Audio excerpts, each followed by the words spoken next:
કચ્છ ભચાઉ તાલુકાના કબરાવ ગામના પટેલ સમાજ અગ્રણી રામજીભાઈ ઉકાભાઈ રાવરિયાની દીકરી સુનીતાના લગ્નમાં પિતાએ કન્યાદાનમાં 3 કરોડ કિંમતની 15 એકર જમીન વાળી દાનમાં આપીને સમાજમાં અનોખું ઉદાહરણ આપ્યું હતું। પટેલ સમાજવાળું પ્રથમવાર દીકરીના કન્યાદાનમાં આટલી મોટી કિંમતની જમીન કન્યાદાનમાં આપી હોય તેવું પ્રથમ વખત જોવા મળી રહ્યું છે। દીકરીના પિતા રામજીભાઈ રાવરિયા સાથે દિવ્યાંગ ન્યૂઝ ચેનલે મુલાકાત લીધી ત્યારે સાથે પટેલ સમાજના અગ્રણીઓ પિતાએ દીકરીને કન્યાદાનમાં 15 એકર જમીન જેની અંદાજે કિંમત 3 કરોડ છે ત્યારે વાતચીત કરતા શું જણાવ્યું હતું આવો સાંભળીએ।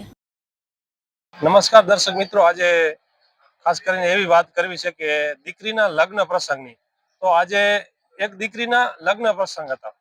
ચિરંજીવી સુનીતાના લગ્ન અને રામજીભાઈ રાવરિયા એમની દીકરીના લગ્ન। આપણી સાથે રામજીભાઈ છે, આપણી સાથે હિતેશભાઈ છે અને આપણી સાથે ભરતભાઈ છે।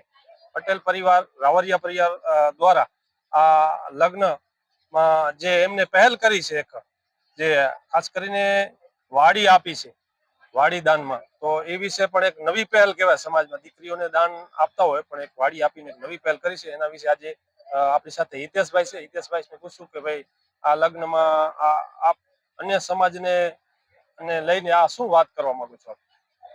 સમજો તો હિતેશભાઈ, ખાસ કરીને આજે દીકરીના લગ્ન હતા, કયા પરિવાર દ્વારા લગ્ન હતા, કોના લગ્ન હતા, સમગ્ર અમારા દર્શક મિત્રોને કહેશે।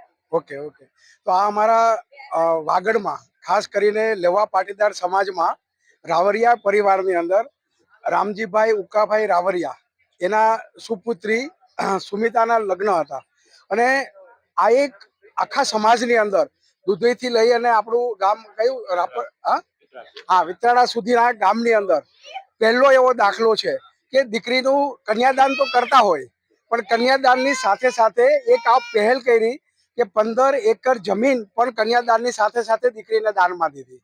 તો આ એક બહુ મોટો દાખલો છે આપણા સમાજની અંદર અને રામજીભાઈએ જે આખું વ્યવસ્થા ઊભી કરી છે, એક પણ રૂપિયાનો ખોટો ખર્ચો કર્યા વગર જે પણ આ સંપત્તિ છે એ દીકરીને દાનમાં આપી।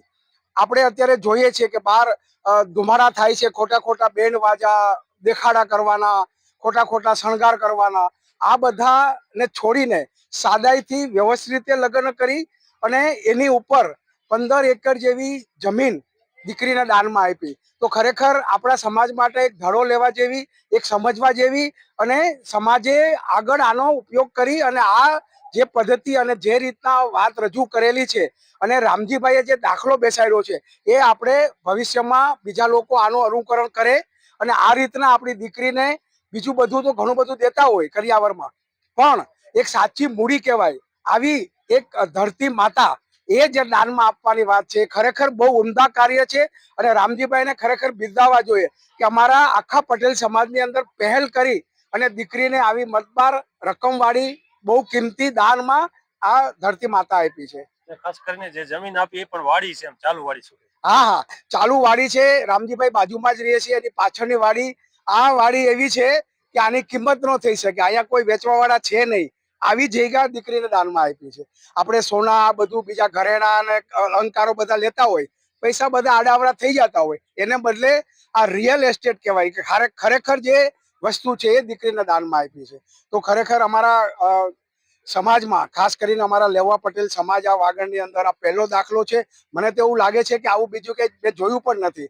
તો ખરેખર રામજીભાઈને ધન્યવાદ આ જે વિચારે હોય એના પરિવારના બધાથી, તો એ ખૂબ ખૂબ એને અભિનંદનને પાત્ર છે। ખૂબ ખૂબ ધન્યવાદ।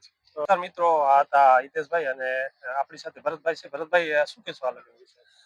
એક 424 અમારી છે, દુધીથી પીપળા વચ્ચેના 72 ગામ અને 72 ગામની અંદર આ કચ્છ 24 આવે। કચ્છ 24 ની અંદર રામજીભાઈ ઉકાભાઈ રાવરિયા એક ખેડૂત માંથી કમાણી કરી અને આવડી જમીન ઊભી કરી અને એમાંથી એક દીકરીને દાન આપી અને એક સમાજની અંદર કિસ્સો બનાવ્યો છે કે કાયમી ધોરણે દીકરીને બેઠી આવક થઈ જાય। આજે સુખડીના ભાવ જોઈ એકરના 20,000 રૂપિયા પીતના મળતા હોય, ત્યારે એક સમાજ આની મોટી નોંધ લેશે અને અન્ય સમાજ જે ખોટા ખર્ચાઓ જે સમાજમાં કરે છે તે બધા ઉપર બ્રેક આવશે। એની જગ્યાએ દીકરીને આજીવન રોજીરોટી મળે અને સમાજ એને કાયમી યાદ રાખશે।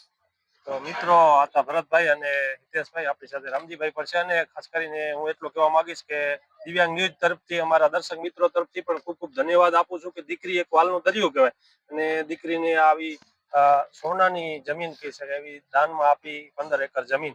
તો એના માટે અમારા દર્શક મિત્રો દિવ્યાંગ ન્યૂઝના પરિવાર તરફથી પણ ખૂબ ખૂબ અમે અભિનંદન આપીએ છીએ.